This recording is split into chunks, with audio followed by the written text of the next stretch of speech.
सबसे पहले हम जानेंगे मस्टर्ड के बारे में, यानी राई का तेल। सब जब हम राई की बात करते हैं या सरसों अगर हम देखें, सरसों करता क्या है? सरसों के अंदर खुद अपने आप में बहुत सारी प्रॉपर्टीज है। ऐसी प्रॉपर्टीज, ऐसे बेनिफिट्स जो हमारे बालों को नहीं बल्कि हमारी स्कैल्प को भी इक्वली मदद करता है उसको हेल्दी बनाने के लिए। जब हम सरसों के तेल की बात करते हैं, ये एक प्रकार का नेचुरल कंडीशनर है जिसमें एंटी बैक्टीरियल या फिर एंटी फंगल प्रॉपर्टीज होती है। यानी अगर हमारी स्कैल्प में आप देखें कि कहीं कुछ बैक्टीरियाज अगर जनरेट हो गए हैं या जब हम फंगस की बात करते हैं, फंगल अगर हमारे कुछ स्कैल्प में परेशानियां आ रही हैं, तो उस दौरान सरसों हमेशा हमारे काम आता है, हमारे स्कैल्प को अच्छा बनाने में, जिससे कोई भी बैक्टीरिया या कोई भी फंगस उस पर संक्रमित ना हो। जब हम फंगल की बात करते हैं, आप देखेंगे कि इवन बहुत सारे लोगों को खोपड़ी में या स्कैल्प में डैंड्रफ की परेशानी होती है। तो डैंड्रफ भी किस लिए होता है? एक प्रकार का वो भी फंगल इन्फेक्शन है जिसके कारण हमारे बालों में डैंड्रफ आता है या हमारी स्कैल्प में डैंड्रफ आता है। तो इन सारी चीजों को धीरे धीरे हटाने का काम करने में मदद करता है सरसों का तेल। साथ ही अगर हम शिनॉल की बात करते हैं, हमारे आरसीएम के शिनॉल सरसों के हेयर ऑयल में आपको नीम एक्सट्रैक्ट्स भी मिलते हैं जो आपके डैंड्रफ को हल्के हल्के रिड्यूस करने में भी मददगार साबित होते हैं। सो ओवरऑल अगर आप इंग्रेडिएंट्स देखेंगे तो उसमें आपको सरसों का ऑयल मिलता है, सोया ऑयल मिलता है एंड साथ ही हर्बल नीम एक्सट्रैक्ट्स मिलते हैं।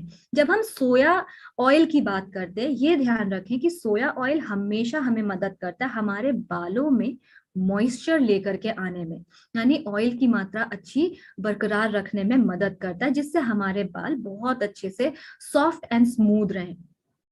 जब हम हर्बल नीम एक्सट्रैक्ट्स की बात करते हैं, हर्बल नीम एक्सट्रैक्ट हेल्पफुल होता है हमारे लिए अगर हमारे स्कैल्प में कुछ हल्का सा खुजली हमें महसूस होती है या फिर इचीनेस के कारण हमारी स्कैल्प में डैंड्रफ, क्योंकि जब बहुत ज्यादा डैंड्रफ भी हमारे स्कैल्प में होता है तो उसके कारण भी हमें बहुत ज्यादा खुजली का एहसास होता है या जलन का एक एहसास होता है।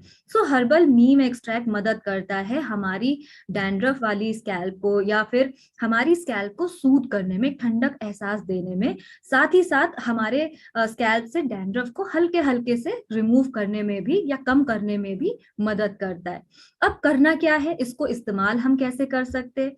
कोई भी तेल जब आप लगाते हो, आपको अपनी फिंगर टिप्स का इस्तेमाल करना है, ठीक इस प्रकार। एंड जब भी आप तेल ले, आप अपने तेल को इस प्रकार अपने फिंगर टिप्स पर लेकर के ऐसे मांग निकाल करके आप उसको हल्के हाथों से मसाज करें और सर्कुलर मोशन में आप मसाज करें, यानी गोल मोशन में आप उसको लेकर के जाएं, अपने स्कैल्प पर मसाज करें। जो भी ऑयल है आपके पाम्स में जो रह जाता है, पाम्स यानी आपकी हथेलियां, जो भी ऑयल आपकी हथेलियों में रह जाता है उसको आप अपने हेयर पर इस प्रकार मल करके आप अपने हेयर को भी नरिश करें। अब आपके पास में दो तरीके हैं, आप चाहो तो आप अपने बालों को किसी टॉवल से कवर करके भी रात में सो सकते हो, एज इट इज भी सो सकते हो, या बहुत सारे लोग शावर कैप का भी इस्तेमाल करते हैं और ओवरनाइट यानी पूरी रात अपने बालों में तेल लगा करके सोते हैं।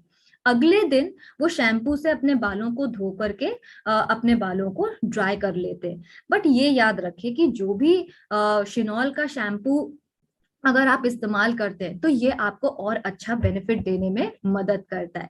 वही